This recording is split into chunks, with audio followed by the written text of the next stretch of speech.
Hello my dears, welcome back in our YouTube channel. मेरे साथियों, हम लोग पास्ट इंडेफिनिट टेंस पढ़ चुके थे और आज पढ़ने वाले हैं पास्ट कॉन्टिन्यूअस टेंस। तो पास्ट कॉन्टिन्यूअस टेंस क्या होता है और किस तरीके से हम इनके सेंटेंस को पहचानते हैं, आइए हम वन बाय वन करके समझते हैं। तो पहचान इसकी आपकी लिखी हुई है पहचान। तो पहचान में क्या है, इस काल में कार्य का जारी रहना पाया जाता है।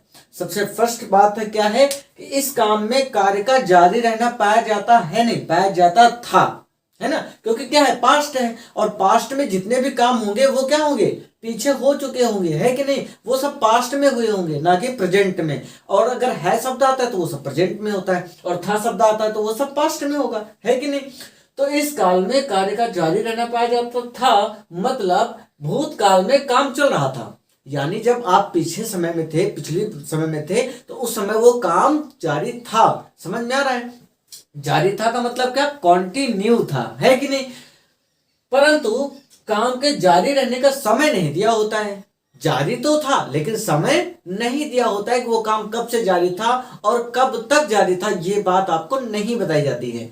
चलिए फिर इसका सेकंड पॉइंट देखते हैं। ऐसे वाक्यों की क्रियाओं के अंत में रहा था, रही थी, रहे थे आदि शब्द आते हैं। क्या क्या आता है, अगर आपको वाक्य मिल जाए, कोई भी सेंटेंस मिल जाए और उसके लास्ट में आपको ये लिखा मिल जाए रहा था, रही थी, रहे थे आदि, ये सब अगर मिलते हैं तो आप कौन सा टेंस समझ लेंगे, वो पास्ट कॉन्टिन्यूअस है। कॉन्टिन्यूअस, कॉन्टिन्यू काम हो रहा है तो जाहिर सी बात है वो रहा शब्द को ही रिप्रेजेंट करेगा ना, कि रहा है, रहा है, रहा है, रहा है, मतलब इसे खा रहा था।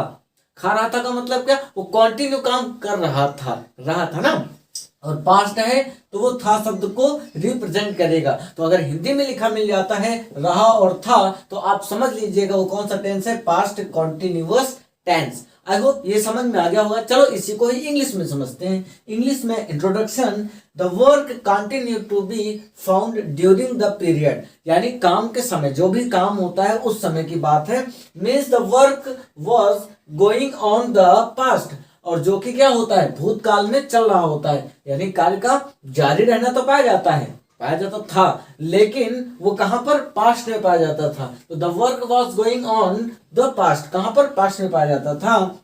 But the time for the work to continue is not given, कि काम तो जारी था लेकिन काम के जारी रहने का समय नहीं दिया जाता था। ठीक है, तो यहां पर समय नहीं दिया जाता है। तो at the end of the verbs of such sentences, अगर सेंटेंस के लास्ट में, एंड में आपको द हिंदी वर्ड्स, अगर हिंदी वर्ड्स मिलते हैं, कौन से, रहा था, रही थी, रहे थे, इट इज कम, अगर ये सब आते हैं तो आपका जो वाक्य होगा वो क्या कहलाएगा, तो पास्ट कॉन्टिन्यूअस टेंस कहलाएगा। आई होप आपको समझ में आ गया होगा, है ना। तो फिर चलिए फिर इसके जो है स्ट्रक्चर के विषय में समझते हैं, मीन्स क्या है, सॉरी तो चलिए फिर इसके अफर्मेटिव सेंटेंस के विषय में समझते हैं कि इसका अफर्मेटिव सेंटेंस क्या होता है और उसके सेंटेंसेस कैसे सॉल्व करे जाते हैं। सो माय डियर, ये रहा आपका अफर्मेटिव सेंटेंस, और अफर्मेटिव सेंटेंस का ये है आपका फर्स्ट नियम। पहला नियम क्या कहता है, ही, सी, इट नाम और एक वचनकर्ता के साथ सहायक क्रिया वॉज और फिर वर्ब की आईएनजी फॉर्म आती है। क्या कह रहा है, अगर आपको ही, सी, इट नाम, ही मतलब वह, लड़के के लिए, और सी वो लड़की, है ना, और इट निर्जीव चीज के लिए, जहां पर जिसमें जीवन नहीं होता है ना, तो उसके लिए यह शब्द प्रयोग करने के लिए इट का यूज कर लेते हैं। और नाम तो फिर नाम ही बंदा है कि नहीं। और एक वचन करता मतलब सिंगुलर नंबर, अगर ये सब है तो फिर इनके साथ जो हेल्पिंग वर्ब यूज होगी वो कौन सी यूज होगी, तो वॉज यूज होगी। आई होप समझ में आया होगा आपको। अभी इसी को इंग्लिश में समझ लेते हैं। Auxiliary verb was with he, she, it and name, a proverb subject, and then comes the ing form, the verbs. Clear है, मतलब कि ऐसे वर्ब जो ऐसे सब्जेक्ट जो कि ही, सी, इट नाम और एक वचन करता, ये सिमिलर सब्जेक्ट भी बोल सकते हैं, अगर ये सब में आते हैं तो इनके साथ में आप वॉज का यूज करेंगे ही करेंगे, इसमें कोई भी इफ बट नहीं है। समझ में आ गया होगा। अच्छा ये बताओ एक वचन करता क्या है कि नहीं। अगर एक वचन करता है तो वो क्या है, तो जैसे मान लेते हैं हम काऊ लिख देते हैं ना, काऊ, तो काऊ आपका सिंगुलर नंबर हो गया, मतलब एक वचन कर्ता हो गया। लेकिन अगर काउस लिख देंगे तो वो क्या हो जाएगा, वो प्लूरल हो जाएगा, मतलब बहुवचन कर्ता हो जाएगा। तो आओ फिर बहुवचन कर्ता के बारे में भी जान लेते हैं। तो नियम नंबर 2 कहता है कि आई वी यू दे और बहुवचन कर्ता के साथ सहायक क्रिया वर और वर्ब की आईएनजी फॉर्म आती है। यानी आई वी यू दे और अगर बहुवचन करता आता है तो उसके साथ में आप हमेशा वर का यूज करेंगे, या फिर वेयर कहते हैं इसको, वेयर का यूज करेंगे। ठीक है, अब कैसे प्लूरल होता है कैसे सिंगुलर होता है वो मैंने आपको समझा दिया। जैसे काऊ है तो सिंगुलर है, और काउस हो गया तो प्लूरल है कि नहीं। हॉर्स हो गया तो क्या हो जाएगा, सिंगुलर हो जाएगा, और हॉर्सेस हो गया तो प्लूरल हो जाएगा। आई होप समझ में आ रहा होगा आपको। चलिए फिर इसी को इंग्लिश में समझ लेते हैं। Auxiliary verb were with I we you and they, proverb subject and then comes the ING form of the verb. तो चलिए एग्जांपल और स्ट्रक्चर के जरिए समझते हैं और इजी लगेगा ये। तो माय डियर्स, ये रहा आपका स्ट्रक्चर और ये रहे कुछ आपके एग्जाम्पल जिन्हें सॉल्व करके हम अफर्मेटिव सेंटेंसेस को इजिली इंस्टीट्यूट में सॉल्व कर लेंगे। ठीक है, चलो देखते हैं स्ट्रक्चर मतलब बनाने का तरीका, हम बनाते कैसे हैं। तो सबसे पहले हम क्या लिखेंगे, सब्जेक्ट लिखेंगे। किसी भी टेंस को बनाते समय हम सबसे पहले फाइंड आउट करते हैं सब्जेक्ट को, ये हमने कई बार बताया। इसके बाद सब्जेक्ट के अनुसार आप वॉज या फिर वर का यूज करेंगे, दोनों में से कोई एक का यूज करेंगे। वो कैसे, जैसा आपका सब्जेक्ट होगा, और वो हमने आपको नीचे लिख दिया है कि ही सी इट नाम एंड सिंगुलर सब्जेक्ट के साथ में आप वॉज का यूज करेंगे, and I we you they and plural subject के साथ में आप वर का यूज करेंगे। क्लियर है, क्लियर है, बिल्कुल।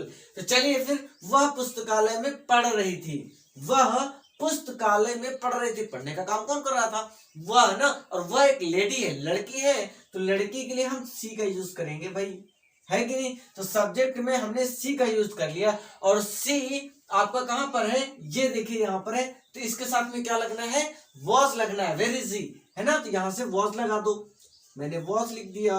देन इसके बाद वर्ब की आईएनजी फॉर्म लगानी है। अच्छा, वर्ब क्या होता है, उस व्यक्ति द्वारा जो क्रिया की जा रही है ना, जो भी किया जा रहा है, वो क्या कर रहा है, देखो पढ़ रही है, तो पढ़ना क्या रीड है, तो आप यहाँ पर रीड लिख लीजिए, और उसी में ही आपको आईएनजी लगा देना है, क्योंकि आईएनजी फॉर्म लेना है ना, तो ये हो जाएगा रीडिंग। और इसके बाद आप लिख देना ऑब्जेक्ट, और ऑब्जेक्ट क्या है, कहां पढ़ रही है, पुस्तकालय में पढ़ रही है, तो in the library, in the library. और जैसे ही आपका सेंटेंस समाप्त होता है तो फुल स्टॉप लगा देना, है कि नहीं, है ना इजी।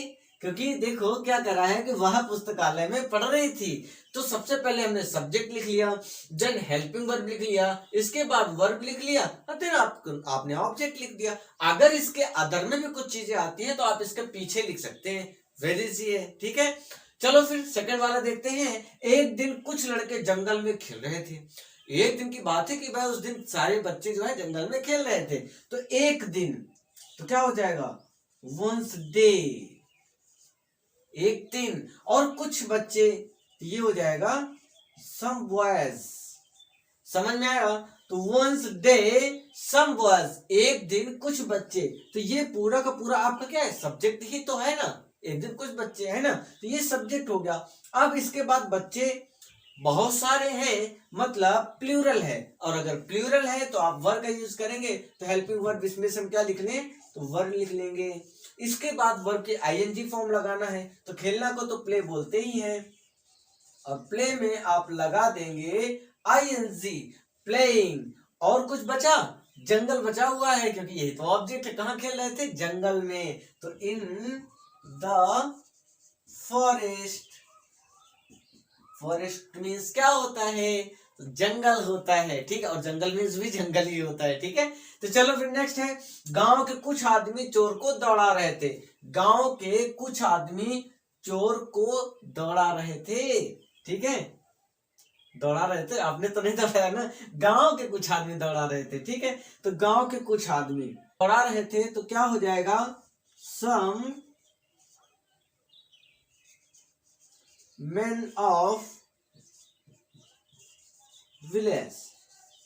समझ में आया, सम मैन ऑफ विलेज, कहाँ के आदमी, तो गांव के आदमी, गांव के कुछ लोग ना, तो सम मैन ऑफ विलेज।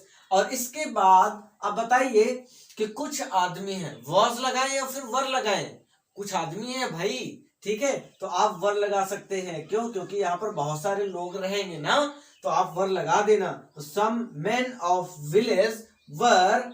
अब दौड़ाना को क्या बोलते हैं, दौड़ाना को रन बोलते, रनिंग बोलते हैं, लेकिन यहाँ पर चेसिंग का यूज कर लेना, ठीक है ना, क्योंकि यहाँ पर दौड़ाना भावनाओं के हिसाब से चलता है, ठीक है ना, भावनाएं का मतलब समझ रहे हो ना, यहाँ वो वाला दौड़ाना नहीं कि रनिंग कर रहे हैं, रन मतलब दौड़ नहीं रहे हैं, दौड़ा रहे हैं, समझ रहे हो ना, दौड़ नहीं रहे हैं, दौड़ा रहे हैं, तो चेसिंग होता है, ठीक है। तो यहाँ पर आप चेसिंग लिख दीजिएगा। और इसके बाद किसको दौड़ा रहे थे, तो चोर को दौड़ा रहे थे, तो चेसिंग टू थीफ, तो चेसिंग टू थीफ। और जैसे ही आपका सेंटेंस कंप्लीट होता है वैसे ही आप फुल स्टॉप लगा दीजिएगा, है ना, वेरी इजी। आपको कहीं हार्ड तो नहीं लग रहा है, और अगर लग रहा हो तो कमेंट बॉक्स में जरूर कमेंट करो, हम और इसको इजी तरीके से आपको समझाएंगे।